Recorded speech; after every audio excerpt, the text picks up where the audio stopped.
My name is Riley Parker. I'm 31 years old, and the moment my mother laughed at the idea of me bringing a date to our family reunion, I should have stayed home. Instead, I stood beneath the entrance canopy of the Hawthorne Rail Hotel while my relatives watched me check the driveway again. Still waiting? My cousin called from the terrace. Maybe the agency sent your fake boyfriend to the wrong desperate woman. Laughter erupted. My mother raised her champagne glass and added, Riley has always had an active imagination. Then she leaned closer, making sure everyone could hear. Sweetheart, you didn't need to invent a man just because your sister brought her husband. I felt 20 people turn toward me. I could have admitted the truth. The man coming was not exactly my boyfriend. I had invited him because I was tired of being treated like the family's unfinished project, and he had agreed to help me survive one afternoon. Before I could answer, a black SUV rolled beneath the hotel's stone archway. A second vehicle stopped behind it. Two security officers stepped out first, and every conversation died. The rear door opened, and a man in a charcoal jacket emerged. He scanned the terrace until his eyes found mine, then walked directly through the silent crowd, took my hand, and said, Sorry I'm late. My cousin's smile vanished.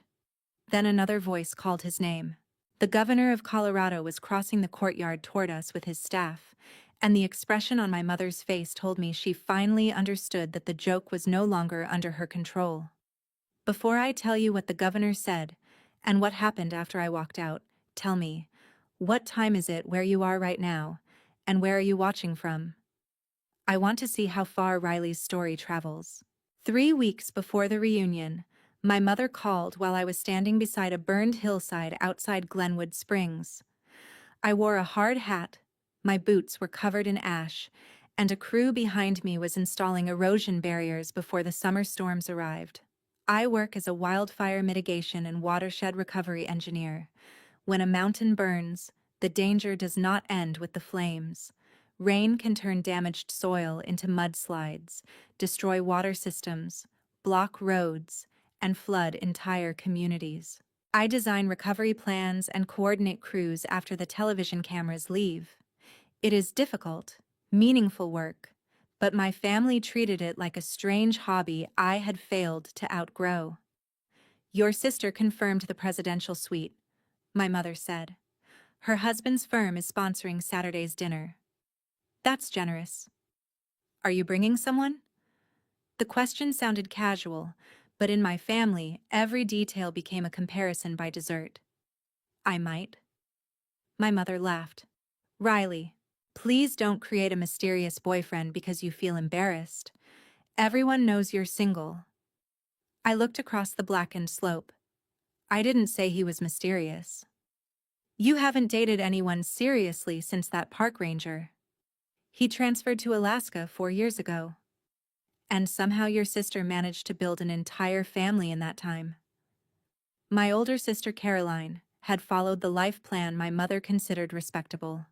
She married a corporate attorney, sold luxury homes, bought a large house, and raised 2 children who appeared in matching sweaters on every holiday card.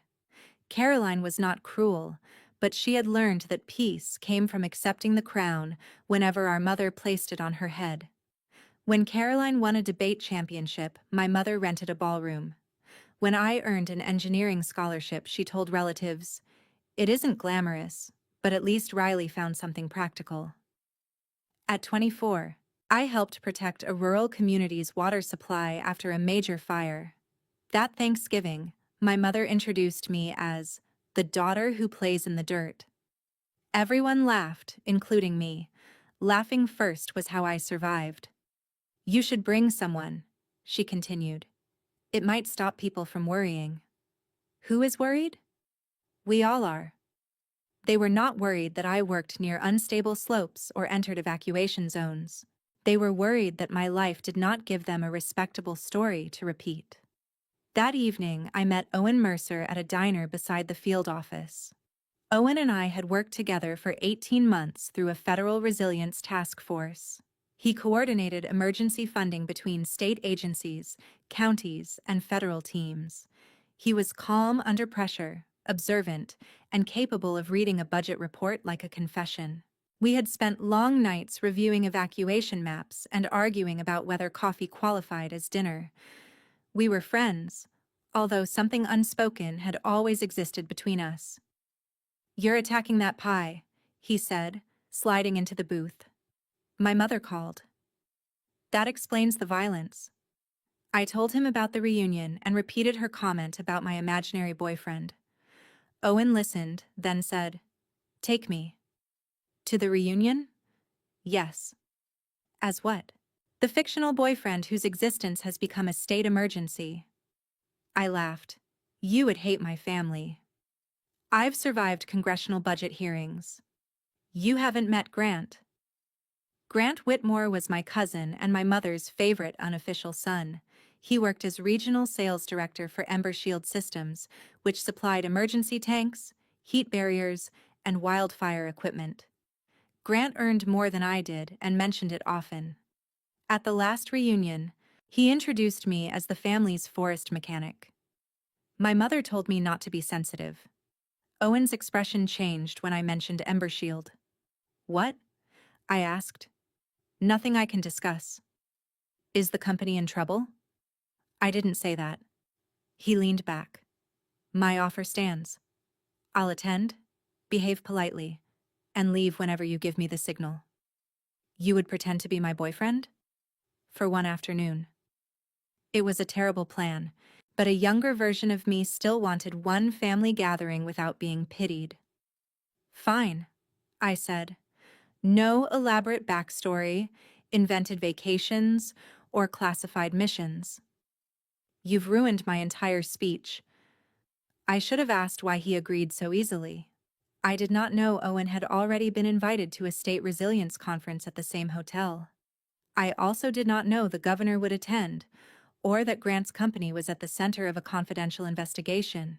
The Hawthorne Rail Hotel had once been a grand station used by politicians, miners, and railroad executives.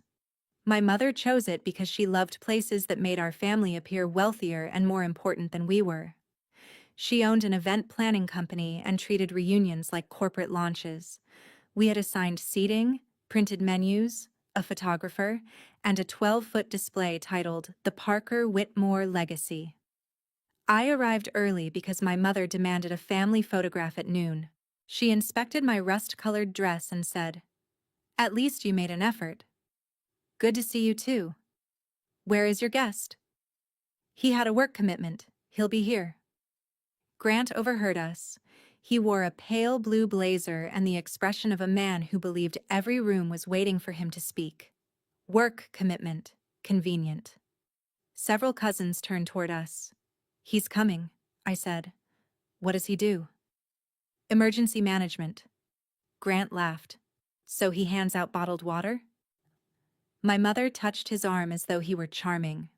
"Grant, be nice." I'm helping Riley prepare for questions when people realize no one has met this person. Caroline arrived with her husband and children. After kissing my cheek, she quietly asked, "Is someone actually coming?" "Yes." "I'm not judging." "You asked whether he exists."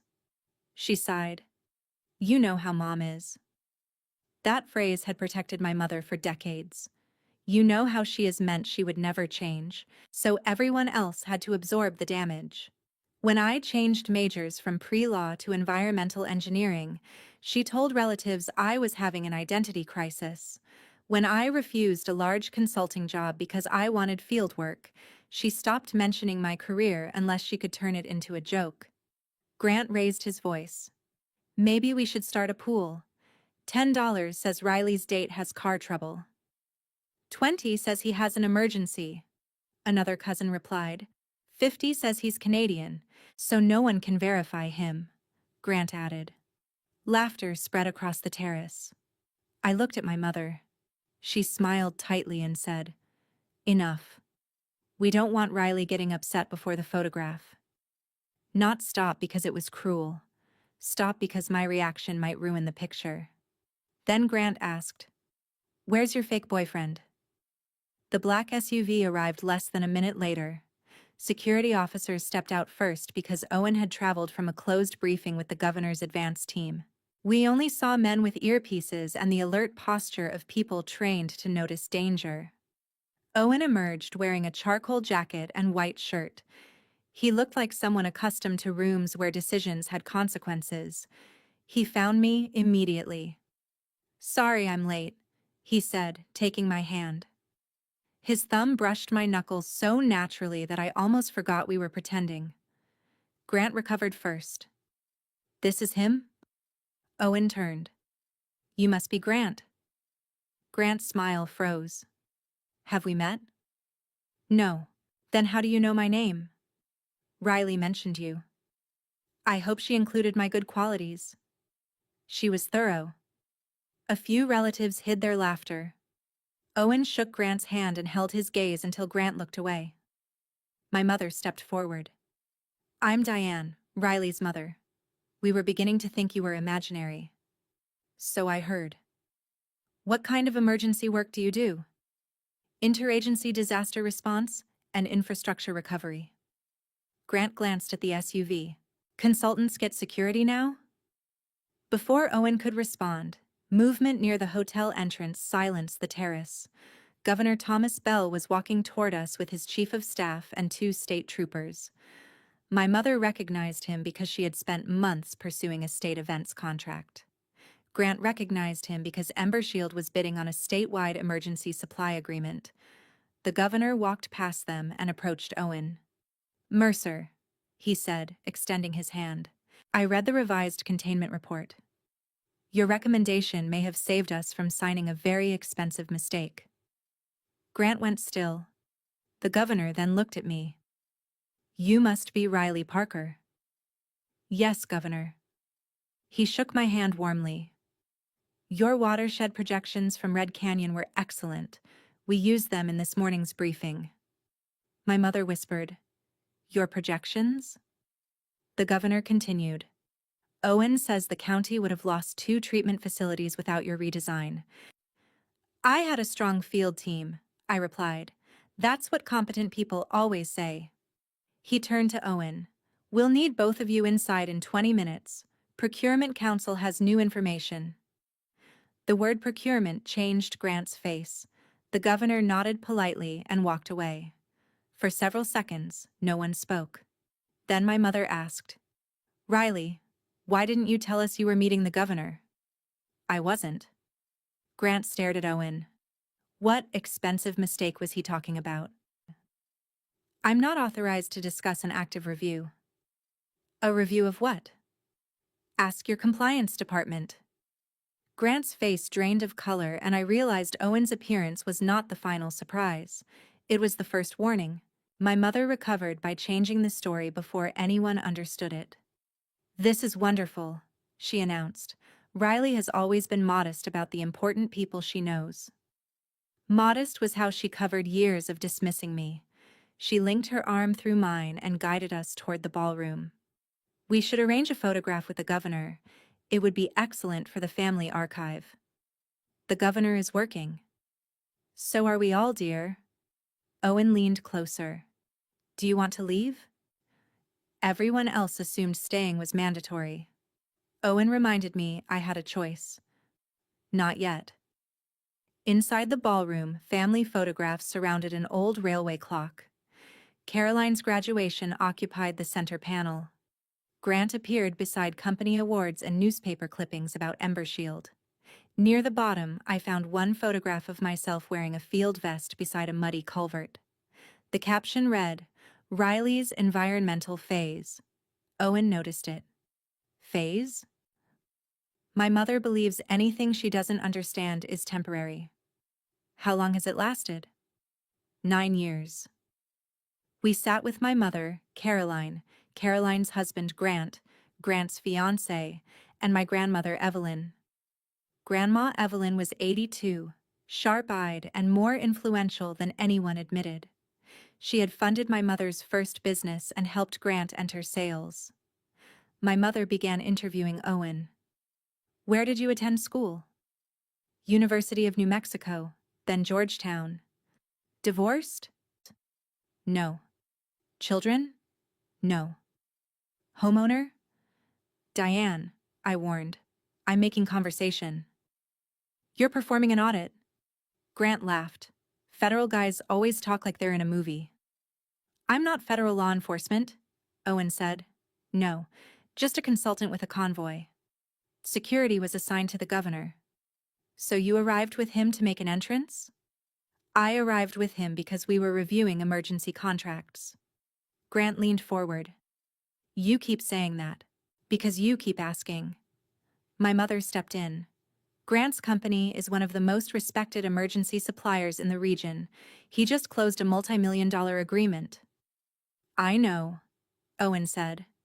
Grant's fiancé looked between them. How? No one answered. My mother redirected attention toward me. Riley was always interested in emergencies. When she was little, she made evacuation routes for her dolls. The table laughed. That isn't true, I said. It's a sweet story. It's a story you invented because it makes me sound childish. Her smile hardened. Why would I invent something harmless? Because harmless stories help you control how people see me. Caroline whispered my name, warning me to stop. My mother placed down her napkin. We are celebrating family. No, you're displaying versions of us that make you comfortable. Grant rolled his eyes. I pointed toward the legacy wall. My 9-year career is labeled a phase. Your sales awards occupy an entire panel. My achievements make sense to normal people. Owen turned to him. Do falsified temperature certifications make sense to normal people? The question silenced the table. Grant stared at him. Excuse me? You asked whether I knew your work. My mother looked between them. What is he talking about? Nothing, Grant said. He's trying to intimidate me. Owen glanced at me before continuing. Several Ember Shield portable tanks supplied after the Bear Creek fire were certified for prolonged heat exposure. 3 failed below the advertised threshold. 1 rupture injured 2 county workers. Grant pushed back his chair. They were installed incorrectly. The installation review disagreed. You have no idea what you're talking about. I signed the review. My mother turned to me. Did you bring him here to attack Grant? Grant's company might have endangered workers, but her concern was whether I had damaged the reunion. I didn't know about the investigation. Convenient. Owen replied. Riley has no involvement in the review. Grant pointed at him. Then why did you know my name? Because your company appears in the file, and because Riley warned me you enjoyed humiliating her. Grant flushed. She hired you, didn't she? My mother slowly looked at me. Hired him? I could have protected the lie, but I was tired of borrowing another person's credibility. I asked Owen to come as my +1. That isn't what Grant asked. I met Owen's eyes. He gave a small nod, promising support without telling me what to say. We weren't dating when I invited him. Grant smiled triumphantly. I knew it. My mother's face filled with satisfaction. You invented a boyfriend. I asked a friend to pretend for 1 day. Do not blame this family for your dishonesty. Why not? You've spent years teaching me that being alone makes me defective. We wanted you to have a full life. I have one. You lied to everyone. I arrived with someone who respects me. That makes him less of a stranger than half the people here. Nearby relatives had stopped pretending not to listen.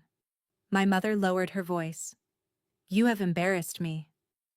Not that I had felt pressured to lie. Not that workers were injured. I had embarrassed her. I looked at the wall and remembered every moment I had minimized. My mother rewriting my scholarship essay because my goals sounded provincial. Grant circulating a picture of my muddy work clothes, and my mother moving me to the children's table when an investor wanted my chair. How long? I asked. Did you expect me to keep shrinking so you could feel tall? Before she answered, Grandma Evelyn tapped the table. "Diane, sit down." My mother obeyed. Grandma looked at Grant and stopped smiling. "Damaged equipment is not your victory." For the first time, Grant looked afraid. Grandma asked Owen to explain what he legally could. He clarified that the investigation remained open and that Grant had the right to respond through formal channels. Embershield had supplied water tanks, heat barriers, and pumping units to several counties. After the Bear Creek fire, inspectors discovered that product certificates used test data from a stronger prototype rather than the cheaper production model delivered to customers. The company called it a documentation error, but internal emails suggested sales staff knew about the discrepancy. Grant interrupted. "I'm in sales. I don't manufacture equipment." "Then the review will distinguish your role," Owen replied. "You're making it sound like I approve defective products." "I did not say that." "You implied it." "Your name appears in correspondence concerning the certifications." Grant's fiancée turned to him. "What correspondence?" He ignored her. My mother pressed her hands against the table. "This is a reunion. Business disagreements should be handled elsewhere." "They are," Owen said. Grant introduced the subject. My mother looked at me. "You see what your lie caused?" Something inside me became clear. My lie did not falsify safety documents, injure workers, or teach Grant that he could humiliate people without consequences. It only brought someone into this room who refused to pretend Grant was untouchable. Grant slammed his palm down. "You've always been jealous of me." "Jealous of what?" "My career, my income, and the fact that people respect me. Workers were injured. That wasn't my fault." "Then why are you more worried about your promotion than their injuries?" His expression shifted, and everyone saw it. Caroline's husband asked, "Promotion?" Grant's fiancée answered, "He's supposed to become vice president after the state contract is approved." Owen remained silent. Grant pointed at him. "You're trying to destroy that contract." "I recommended pausing the award until independent testing was completed." "You had no right." "It is my job." Grant turned to me. "Riley's reports helped you, didn't they?" I stared at Owen. "Riley's field data identified pressure losses in 2 failed units," he explained. "She did not know the supplier was under review." Grant laughed bitterly. "So she caused this?" "I documented what happened at a recovery site," I said. "I didn't know Embershield supplied the tanks. You hated that I was successful." "I barely thought about your company until today." That hurt him more than anger would have. My mother turned to Owen. "What exactly are your intentions toward my daughter if this relationship is fraudulent?" He looked at me instead of her. "That is something Riley and I should discuss privately." "Then nothing here is real." "I agreed to pretend because she asked for help. I came because I care about her." "Those are not the same thing." The ballroom became painfully quiet. "Owen," I began. "I'm not trying to corner you," he said, "but I won't let them use the original arrangement to erase everything else." My mother gave a disbelieving laugh. "This is becoming theatrical." "No," Grandma said. "It is becoming honest." She looked at my mother. "When Riley was accepted into the Colorado School of Mines, you told everyone she chose engineering because she couldn't compete with Caroline in law." "That was private." "You said it at my birthday dinner." I was worried. "You were angry she made a decision without you." Grandma looked at Caroline.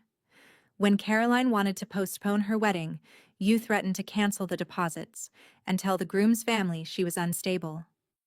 Caroline stared at her plate. My mother whispered, "That isn't what happened." "It is," Caroline said. Her husband looked shocked. "You never told me." I was ashamed. The reunion was no longer about my fake boyfriend. The lie had merely opened a door behind which waited a family system built around my mother controlling everyone's story. Grant tried to redirect the conversation. "This has nothing to do with my company," Grandma replied. "It explains why you believed rules were for other people." As Grant stood to leave, Governor Bell entered with his chief of staff. "Mercer," he said, "Council needs your signature on the suspension recommendation." Grant froze. "Suspension of what?" The governor glanced at him. "I can't discuss procurement matters in a social setting."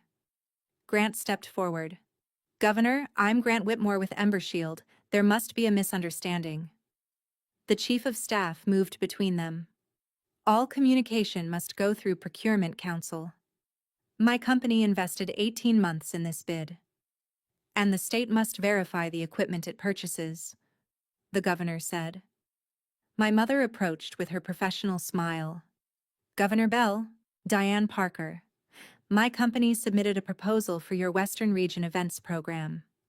I'm sure this family misunderstanding can remain separate from—" The governor's expression changed. "Parker Events?" His chief of staff whispered to him, then opened a tablet.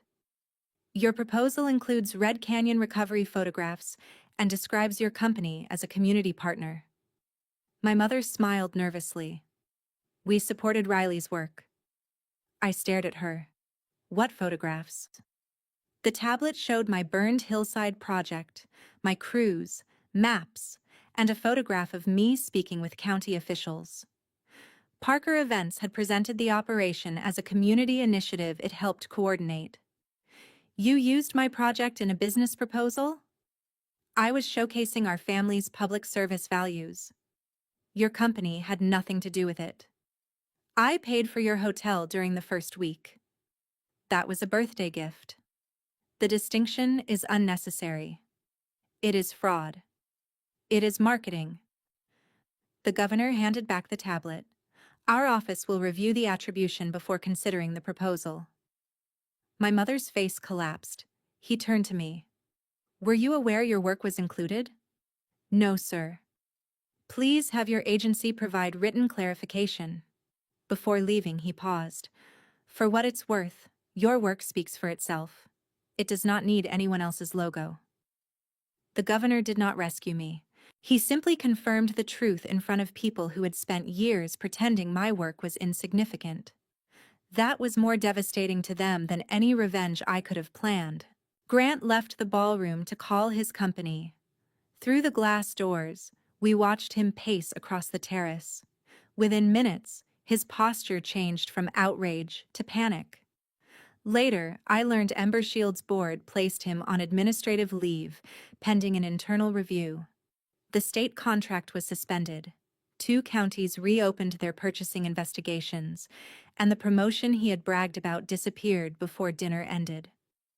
My mother's consequences arrived more quietly. Her assistant called to say the governor's office had paused negotiations with Parker Events. A nonprofit also requested clarification after discovering that photographs from my project appeared in one of her sponsorship packages. She had used my career when it helped her company while mocking it whenever it threatened her preferred hierarchy. She sat silently, then looked at me. "Are you happy now?" "No." "You must feel vindicated." "I feel tired." I made one marketing decision. "You took credit for work you called a phase." "I was proud of you." "You were proud of the photographs, not me." Her eyes filled, but I no longer rushed to protect her from discomfort. "I gave you everything," she said. "That isn't true."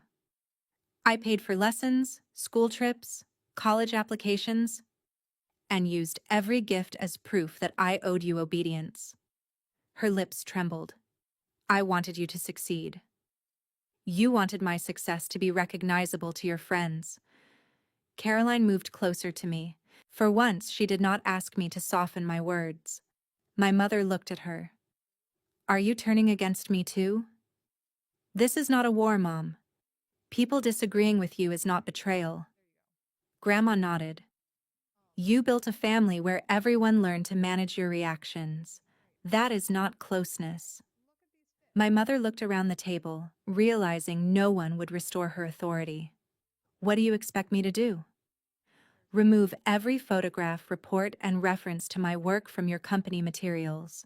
Send written corrections to every organization that received them.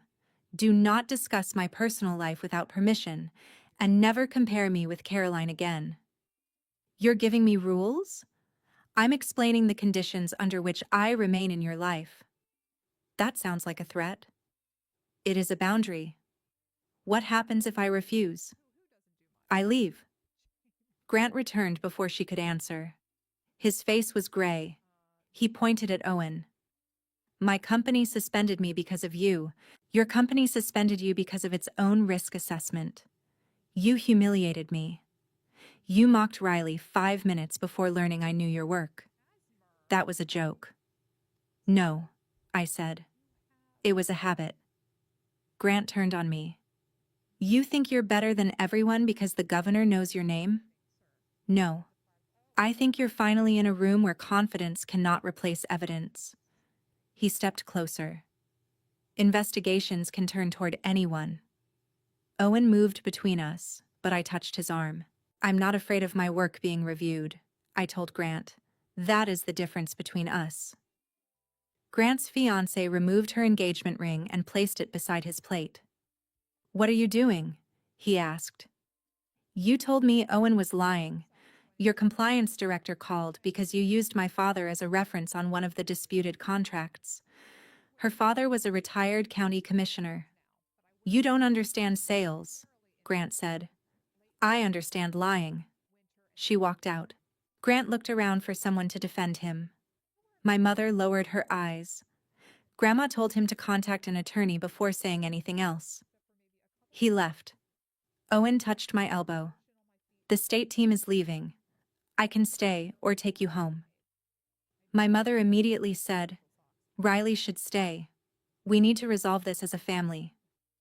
You mean before everyone leaves and forms opinions you can't control? That is unfair. It is accurate. She reached for my hand, but I stepped back. For years, I thought strength meant shouting louder than the people who hurt me. Instead, it meant refusing another argument designed to exhaust me. I'm leaving. Her face crumpled. You would walk out after destroying the reunion? The reunion was already broken. We were just smiling for photographs. Caroline stood. I'm leaving too. Her husband gathered the children. Grandma looked at my mother. I will speak with you tomorrow, after you decide whether you want accountability or another excuse.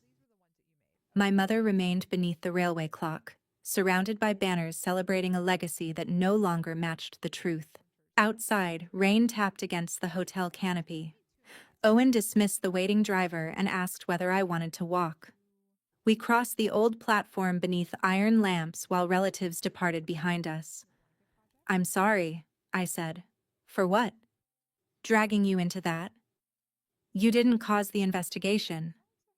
I mean the fake relationship. He stopped. Riley, I need to tell you something, and you may be angry. I laughed weakly. That sentence has had a successful day. When you invited me, I already knew the governor's team would be at the hotel.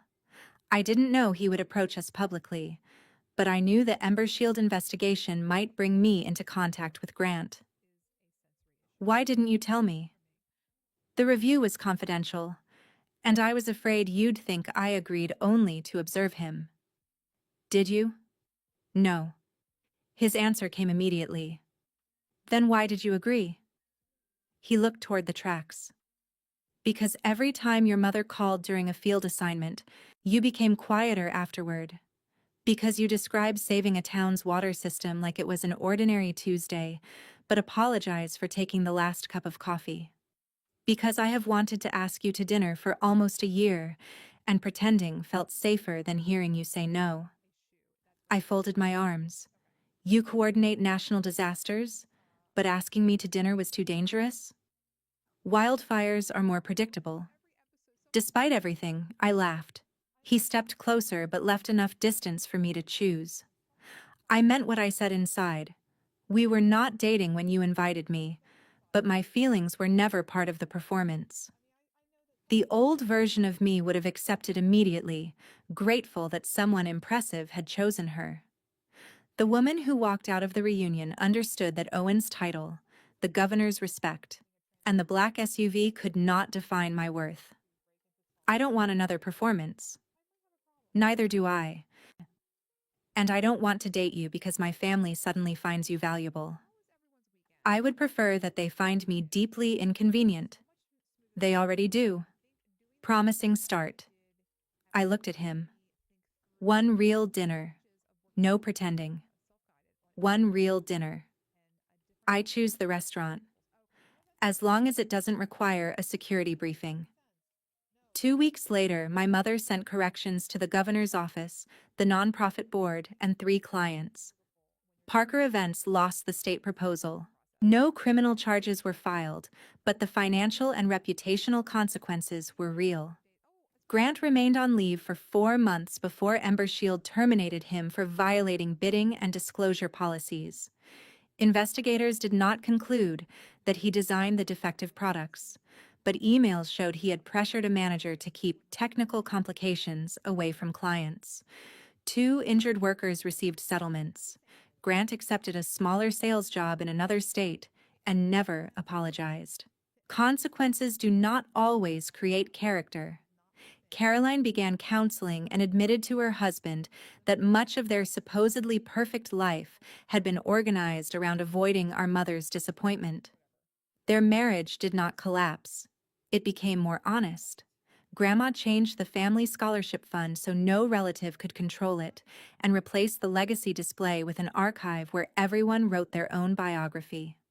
My career was no longer labeled a phase. My mother and I did not reconcile overnight. For 3 months, we communicated through short messages. When she finally asked to meet, she began. I was trying to protect you. I stood to leave. She stopped me. No. That is the excuse. Let me try again. Then she apologized without mentioning her intentions. She admitted she had compared her daughters, taken credit for my work, rewarded Grant's cruelty, and treated disagreement as humiliation. I did not forgive everything at once. I told her trust would depend on what she repeatedly did, not what she said once. That was the hardest lesson I learned. Forgiveness and access are not the same thing. You can release anger without returning someone to the same position from which they hurt you. As for Owen, our first real dinner lasted 4 hours. 6 months later, he attended another family gathering, not as a shield or proof that I was desirable, but as my partner. When my mother introduced him to a relative, she started to mention his government role, stopped, and said, "This is Owen. He makes Riley happy." I corrected her gently. "We make each other happy." She nodded. "Right." People later said the governor changed our reunion. He did not. He only entered the room when my family could no longer control the evidence. Owen did not rescue me either. He stood beside me, but I admitted the lie, named the pattern, and walked away without permission. I once believed I needed a fake boyfriend because my family would respect me only if an impressive man chose me. What I truly needed was to stop presenting my life for their approval. A family can love you and still teach you to doubt yourself. They may call control concern, humiliation humor, and obedience loyalty. Recognizing the difference is not selfish. It is how you protect your mental health, create healthy boundaries, and stop passing the same harm to another generation. The relative who benefits from your silence may call you cruel when you finally speak. Let them misunderstand. Your value does not begin when a powerful person recognizes you. It does not increase when a partner takes your hand, and it does not disappear when your family laughs. Sometimes the most important moment is not when the governor walks over. It is when you realize you were already worthy before he arrived. We hope the story entertained you and left behind a useful message. This video is fictional and made only for education, reflection, and storytelling purposes. We hope it reminds you that sometimes the most powerful thing you can do is stop explaining your hurt to people who only listen when they are losing control. Your silence can become peace when you stop using it to protect the wrong people.